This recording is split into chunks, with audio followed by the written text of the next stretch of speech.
जय हिंद दोस्तों, आप सभी का आपके अपने YouTube channel study with sir पर स्वागत है। सुबह के 9 बज चुके हैं और हम हाजिर हो गए हैं आपकी परीक्षा की तैयारी को और बेहतर करने के लिए भूगोल की एक और वीडियो लेकर। तो वीडियो को लाइक एंड शेयर करें और हमारे चैनल को सब्सक्राइब करें तथा बेल आइकन को प्रेस करें, जिससे हर वीडियो का नोटिफिकेशन पहुंचे आप पर सबसे पहले। तो चलिए शुरू करते हैं आज की वीडियो। विश्व आर्थिक भूगोल टॉपिक है विषय अक्षेत्र। क्वेश्चन, निम्नलिखित में से कौन भूगोल के जनक के रूप में जाना जाता है? Option 1 C Ptolemy, option 2 Eratosthenes, option 3 Herodotus, option 4 Hecataeus. तो निम्न में इरेटोस्थनीज को भूगोल के जनक के रूप में जाना जाता है। नेक्स्ट क्वेश्चन, जियो पैसिफिक्स शब्द का प्रयोग किसने किया था? ऑप्शन 1 हार्टसॉन ने, ऑप्शन 2 ग्रिफिथ टेलर ने, ऑप्शन 3 मैकिंडर ने, ऑप्शन 4 हंटिंगटन ने। जियो पैसिफिक शब्द का प्रयोग ग्रिफिथ टेलर ने किया था। कब? ग्रिफिथ टेलर ने। दो युद्धों के प्रत्यक्षदर्शी टेलर ने एन इंट्रोडक्शन टू जियोग्राफिक्स नामक पुस्तक लिखी। उनका विश्वास था कि यह पुस्तक विश्व को शांति की राह पर ले जाने में अपना योगदान देगी। नेक्स्ट क्वेश्चन, सामूहिक कृषि की अवधारणा का प्रादुर्भाव कब हुआ? ऑप्शन 1 बोल्शेविक क्रांति के बाद, ऑप्शन 2 प्रथम विश्व युद्ध के बाद, ऑप्शन 3 सांस्कृतिक क्रांति के बाद, ऑप्शन 4 द्वितीय विश्व युद्ध के बाद। सामूहिक कृषि से तात्पर्य ऐसी कृषि से है जिसमें कई किसान मिलकर भागीदारी से किसी स्थान पर कृषि उद्योग करें। कुछ साम्यवादी व्यवस्थाओं में किसानों और मवेशी पालकों को सरकारी आदेश से संगठित करके सामूहिक कृषि में लगाया जाता था। जैसे भूतपूर्व सोवियत संघ की कोल खोज प्रणाली में ऐसा होता था। अर्थात सामूहिक कृषि की अवधारणा का प्रादुर्भाव पूर्व सोवियत संघ में प्रारंभ हुआ था। बोल्शेविक क्रांति के बाद इस अवधारणा का विकास हुआ था। अतः आपका आंसर है बोल्शेविक क्रांति के बाद। नेक्स्ट क्वेश्चन, भूगोल के अध्ययन में प्रतिमानों के उपयोग का विचार सर्वप्रथम देने वाला कौन था?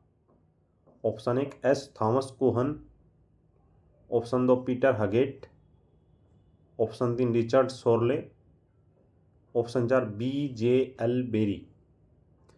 भूगोल के अध्ययन में प्रतिमानों के उपयोग का विचार सर्वप्रथम अमेरिकी इतिहासकार एम थॉमस कुहन ने दिया था। कुहन के अनुसार विज्ञान कोई अच्छी प्रकार नियमित बनी क्रिया नहीं है जिसके परिणामों को प्रत्येक पीढ़ी स्वचालित होकर अपनाती चली गई। यह एक ऐसी प्रक्रिया है जिसमें उतार चढ़ाव, अशांति, शांति के क्रम घटित होते रहते हैं। नेक्स्ट क्वेश्चन, नगर प्रदेश अर्थात सिटी रीजन शब्द की रचना किसने की थी? Option 1 Taylor, option 2 Garnier, option 3 Geddes, option 4 Northam. इस शब्दावली का प्रयोग किसका? नगर प्रदेश का प्रयोग 1915 में। कब? 1915 ईस्वी में पैट्रिक गिडीज। किसने? पैट्रिक गिडीज ने किया था। नगर प्रदेश अर्थात सिटी रीजन ऐसे विशाल विकसित नगरीय क्षेत्र होते हैं जो कि मूलतः अलग अलग नगरों या शहरों के आपस में मिल जाने से एक विशाल नगरीय विकास में परिवर्तित हो जाते हैं। नेक्स्ट क्वेश्चन, निम्नलिखित में से कौन सा सही सुमेलित नहीं है? ऑप्शन 1 है जनसंख्या भूगोल से संबंधित एम के प्रेमी, ऑप्शन 2 भूमि उपयोग अध्ययन से संबंधित एम सफी, अधिवास भूगोल से संबंधित RL सिंह, राजनीतिक भूगोल से संबंधित R सफी। तो निम्न में जनसंख्या भूगोल से संबंधित एम के प्रेमी हैं, भूमि उपयोग अध्ययन से संबंधित एम सफी हैं, अधिवास भूगोल से संबंधित RL सिंह है, परंतु राजनीतिक भूगोल से संबंधित R सफी नहीं है। तो राजनीतिक भूगोल से संबंधित कौन है? RD दीक्षित। नेक्स्ट क्वेश्चन, पर्यावरण एवं संस्कृति के संबंध में मानव पर्यावरण उपागम का प्रयोग किसने किया है? Option 1 Humboldt, option 2 Ratzel, option 3 Huntington, option 4 ब्रुन्स। भूगोल की एक पृथक शाखा के रूप में मानव भूगोल के संस्थापक फ्रेडरिक रेटजेल ने प्राकृतिक चयन अर्थात नेचुरल सिलेक्शन पर आधारित विकासवाद को स्वीकार किया और प्राकृतिक पर्यावरण को प्रमुखता प्रदान की। उन्होंने जनसंख्या के वितरण के माध्यम से मानव जीवन पर पर्यावरणीय दशाओं के प्रभाव को समझाने का प्रयास किया। नेक्स्ट क्वेश्चन, भूगोल के अध्ययन में मानव केंद्रित दृष्टिकोण किसने अपनाया था? Option 1 Humboldt, option 2 Rich Thompson, option 3 Ritter, option 4 Ratzel. तो भूगोल के अध्ययन में मानव केंद्रित दृष्टिकोण को फ्रेडरिक रेटजेल ने अपनाया था। किसने? Friedrich Ratzel.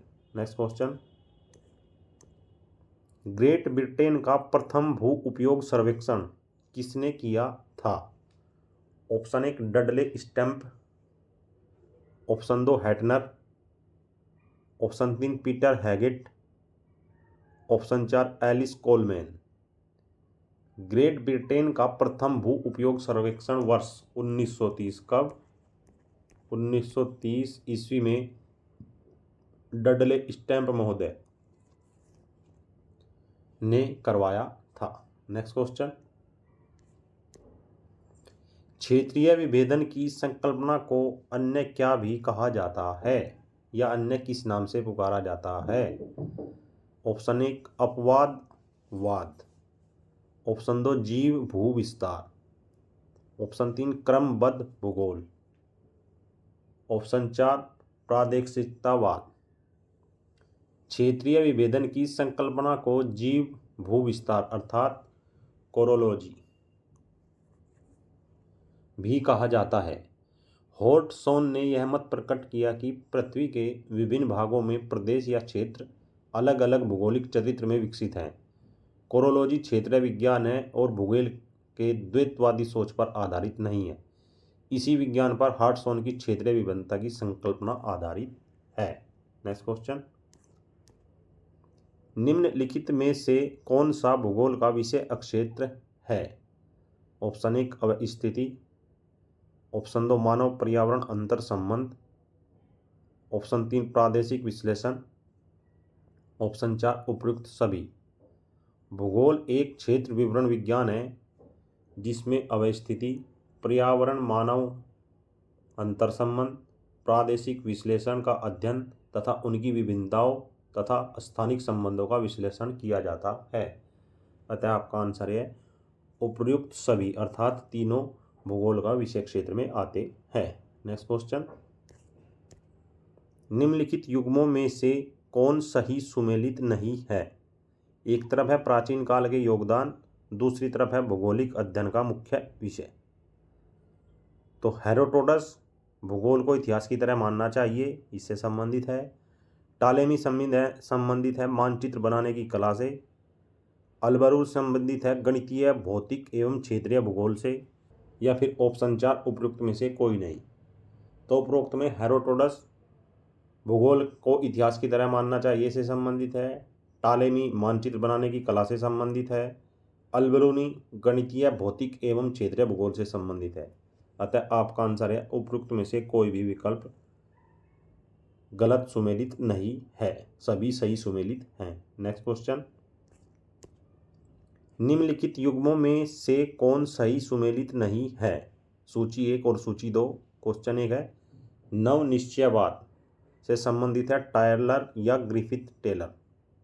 ऑप्शन 2 है संभाव्यतावाद से संबंधित ब्लैसे। ऑप्शन 3 है नियतत्ववाद से संबंधित फ्रेडरिक रेटजेल। ऑप्शन 4 उपयुक्त में से कोई नहीं।